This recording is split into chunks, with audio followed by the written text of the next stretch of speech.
ഈ മണിക്കൂറിലെ ഏറ്റവും സുപ്രധാനമായ വാർത്ത ശബരിമല സ്വർണ്ണ കവർച്ചയിൽ ശബരിമല തന്ത്രിയായിരുന്ന കണ്ഠരര് രാജീവർ അറസ്റ്റിൽ. രാവിലെ തുടങ്ങിയ ചോദ്യം ചെയ്യലിന് ശേഷം SIT അറസ്റ്റ് രേഖപ്പെടുത്തിയിട്ടുണ്ട് എന്നുള്ളതാണ്. തന്ത്രിയെ തിരുവനന്തപുരം ഈഞ്ചക്കൽ ഓഫീസിൽ എത്തിച്ചു. പ്രജിത് മോഹനിലേക്ക് പോവുകയാണ്. പ്രജിത്ത്, തന്ത്രി അറസ്റ്റിലായിരിക്കുന്നു, പറയും.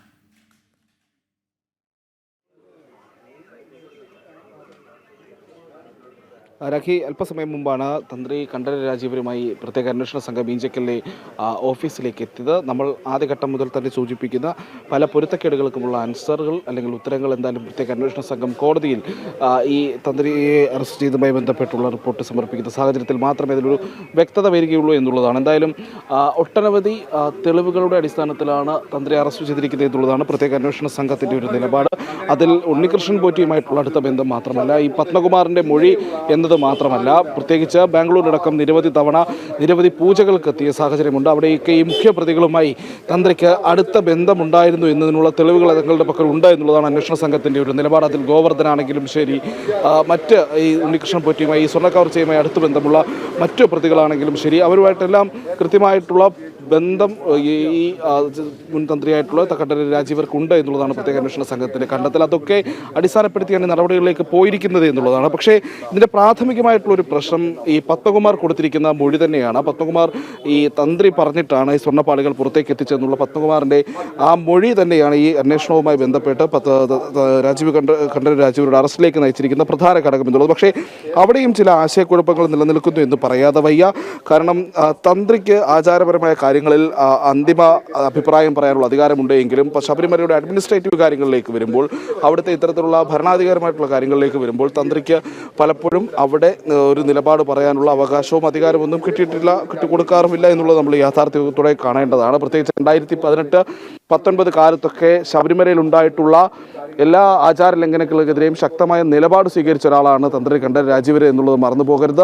നേരത്തെ SCR കുമാർ സൂചിപ്പിച്ചതുപോലെ ശബരിമല യുവതീ പ്രവേശനവുമായി ബന്ധപ്പെട്ട സർക്കാരിൻ്റെയും ദേവസ്വം ബോർഡിൻ്റെയും ഒക്കെ നിലപാടുകൾക്ക് വിരുദ്ധമായിട്ടുള്ള സമീപനം സ്വീകരിച്ച ഒരാൾ, യുവതീ പ്രവേശനത്തിനെതിരെ സുപ്രീം കോടതിയിൽ സത്യവാങ്മൂലം നൽകിയ ഒരാൾ, അതോടൊപ്പം അതിനുശേഷമാകട്ടെ ഈ യുവതീ പ്രവേശനം ഉണ്ടാകുന്ന ആചാര ലംഘനം ഉണ്ടാകുന്ന സമയത്ത് അവിടെ നടയടച്ച് ശുദ്ധീകരണം ചെയ്തതുമായി ബന്ധപ്പെട്ട് ദേവസ്വം ബോർഡുമായി തർക്കമുണ്ടാവുകയും മന്ത്രിയും ദേവസ്വം ബോർഡും ഒക്കെ തന്ത്രിയെ വിമർശിക്കുന്ന സാഹചര്യമൊക്കെ ഉണ്ടായതാണ്. അപ്പോൾ അത്തരം ഒരുപാട് ഈ പ്രത്യക്ഷത്തിൽ തന്നെ ഇത്തരത്തിലുള്ള പ്രശ്നങ്ങളിൽ സർക്കാരിനും ദേവസ്വം ബോർഡിനും ഒക്കെ എതിരെ നിലപാട് സ്വീകരിച്ച ഒരാൾ കൂടിയാണ് കണ്ഠരര് രാജീവര്.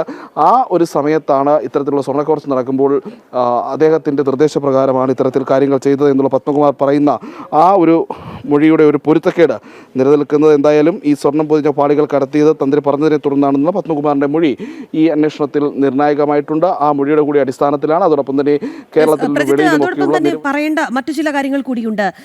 തന്ത്രിയുടെ അറസ്റ്റ് ഉടനടി ഉണ്ടാകുമ്പോൾ ശങ്കരദാസിന്റെ അറസ്റ്റ് ഉണ്ടായിട്ടില്ല, ഒപ്പം തന്നെ കടകംപള്ളിയെ തൊടുന്നില്ല. എന്താണ് ആ ഒരു രീതിയിലൊക്കെ കാര്യങ്ങൾ പോകുന്നത് എന്ന ചില സംശയങ്ങൾ, അല്ലെങ്കിൽ SITയുടെ നീക്കത്തിന് പിന്നിൽ എന്താണ് എന്നുള്ള സംശയങ്ങൾ പൊതുജനങ്ങളടക്കം ചോദ്യചിഹ്നമായി ഉയർത്തുന്നുണ്ട്. ഇതിനിടെയാണ് ഇത്തരത്തിൽ തന്ത്രിയുടെ അറസ്റ്റ് രേഖപ്പെടുത്തുന്നത്. എന്തായാലും അറസ്റ്റിനൊക്കെ ഒരു മെല്ലപ്പൊക്കുണ്ടായിരുന്നു. പക്ഷേ ഇന്ന് ED വരുന്നു. ഇതിനിടെ മറ്റൊരു അറസ്റ്റ് കൂടി, അതും സുപ്രധാനമായ അറസ്റ്റ് ഈ കേസിൽ ഉണ്ടാകുന്നു. ഇതിനിടെ തന്നെ ചോദിക്കേണ്ടതല്ലേ ഈ കടകംപള്ളിയെ തൊടാൻ എന്താണ് മടി? ശങ്കരദാസിന്റെ അറസ്റ്റ് എന്തുകൊണ്ട് വൈകുന്നു? ഈ ചോദ്യങ്ങൾക്കും SIT ഉത്തരം നൽകേണ്ടതല്ലേ പ്രജിത്ത്?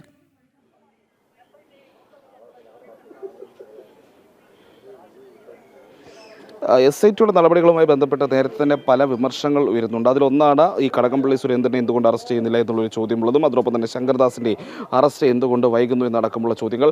ആ ചോദ്യങ്ങൾക്കുള്ള ഉത്തരവും പ്രത്യേക അന്വേഷണ സംഘം ഇതുവരെ നൽകിയിട്ടില്ല എന്നുള്ളത് നമ്മൾ എടുത്തു പറയേണ്ടതുണ്ട്. അതോടൊപ്പം തന്നെ വലിയ വിമർശനങ്ങൾ ഇതുമായി ബന്ധപ്പെട്ട് ഹൈന്ദവ സംഘടനകളടക്കം ഉയർത്തുന്നുണ്ട്. പ്രത്യേകിച്ച് ഈ അന്വേഷണം കേന്ദ്ര ഏജൻസികൾക്ക് വിടണം എന്നുള്ള നിലപാട് പോലും ആവർത്തിച്ചു സ്വീകരിക്കുന്നതിന് പിന്നിൽ പ്രത്യേക അന്വേഷണ സംഘത്തിന് കേരളത്തിൽ ഈ അന്വേഷണം തുടരുമ്പോൾ ഹൈക്കോടതിയുടെ മേൽനോട്ടമുണ്ട് എന്നൊക്കെ പറയുമ്പോഴും സർക്കാരിന് കീഴിലുള്ള ഉദ്യോഗസ്ഥരാണ്, അവർക്ക് എത്രത്തോളം സ്വതന്ത്രമായി അന്വേഷണം നടത്താൻ കഴിയും എന്നടക്കമുള്ള വിമർശനങ്ങൾ ആദ്യഘട്ടം മുതൽ തന്നെ ഹൈന്ദവ സംഘടനകളടക്കം ഉയർത്തുന്നുണ്ട്. ഇപ്പോൾ ഈ തന്ത്രിയുടെ വിഷയം വരുമ്പോഴും പ്രത്യേക അന്വേഷണ സംഘത്തിൻ്റെ നടപടികൾക്ക് വലിയ വിമർശനമുണ്ട്, അല്ലെങ്കിൽ അതിനൊരു സംശയത്തോടെ തന്നെയാണ് ഈ സംഘടനകളൊക്കെ നോക്കിക്കാണുന്നത് എന്നുള്ളത് അവരുടെ പ്രതികരണങ്ങളിൽ നിന്ന് വ്യക്തമാണ്. അപ്പോൾ സ്വാഭാവികമായും അത്തരം കാര്യങ്ങൾ നിലനിൽക്കുന്ന ഒരു സാഹചര്യത്തിൽ കേന്ദ്ര അന്വേഷണം എന്നുള്ളത് അല്ലെങ്കിൽ CBI അന്വേഷണത്തിലേക്കൊക്കെ ഇത് പോകാനുള്ള ഒരു സാഹചര്യം തെളിഞ്ഞു നിൽക്കുന്ന അവസ്ഥയിൽ ED ഇപ്പോൾ അന്വേഷണം ആരംഭിച്ചിരിക്കുന്ന സാഹചര്യത്തിൽ പ്രത്യേക അന്വേഷണ സംഘത്തിൻ്റെ ഈ നടപടി ഇത്ര പെട്ടെന്നുണ്ടായത് ഇതിന് മുൻപ് ഉണ്ടാകാതിരുന്ന ഒരു നടപടി അല്ലെങ്കിൽ ഇതിന് മുൻപ് ഉണ്ടാകുമെന്ന് പ്രതീക്ഷിക്കാത്ത ഒരു സാഹചര്യത്തിലേക്ക് കാര്യങ്ങൾ കൊണ്ടെത്തിച്ചതിന് പിന്നിൽ മറ്റ് ചില ഉദ്ദേശങ്ങളുണ്ടോ എന്നുള്ള സംശയം ഒരു ഘട്ടത്തിൽ നിലനിൽക്കുന്നുണ്ട്. അതിൽ ചില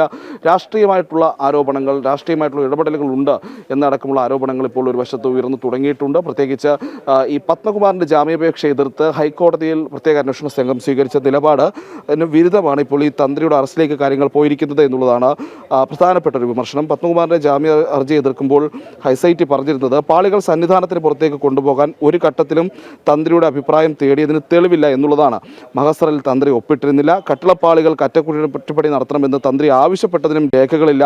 അതോടൊപ്പം പാളികൾ കൊണ്ടുപോകാനുള്ള അനുവാദം തന്ത്രിയിൽ നിന്ന് വാങ്ങിയിട്ടില്ല എന്ന് തുടങ്ങിയിട്ടുള്ള കാര്യങ്ങളാണ് അന്ന് ജാമ്യ ഹർജി, പ്രത്യേകിച്ച് പത്മകുമാറിന്റെ ജാമ്യ ഹർജി എതിർത്തുകൊണ്ട് SIT കോടതിയിൽ നൽകിയിരിക്കുന്ന, ഹൈക്കോടതിയിൽ വ്യക്തമാക്കിയിരിക്കുന്ന കാര്യങ്ങൾ. അപ്പോൾ സ്വാഭാവികമായും പത്മകുമാർ പറഞ്ഞ കാര്യങ്ങൾക്ക് ഘടകവിരുദ്ധമായിട്ടുള്ള നിലപാട് ഹൈക്കോടതിയിൽ സ്വീകരിക്കുകയും അതിന് പിന്നാലെ തന്ത്രിയുടെ അറസ്റ്റ് ഉണ്ടാകുകയും ചെയ്യുമ്പോൾ ആ നടപടികളിൽ ചില സംശയങ്ങൾ സ്വാഭാവികമായിട്ടും ഒരു വശത്ത് ഉയരുന്നുണ്ട്. അത് സംബന്ധിച്ച് സൂചിപ്പിച്ചതുപോലെ ഇത്തരം സംശയങ്ങൾക്കുള്ള ഉത്തരമാണ് SIT നൽകേണ്ടത് എന്നുള്ളതാണ്.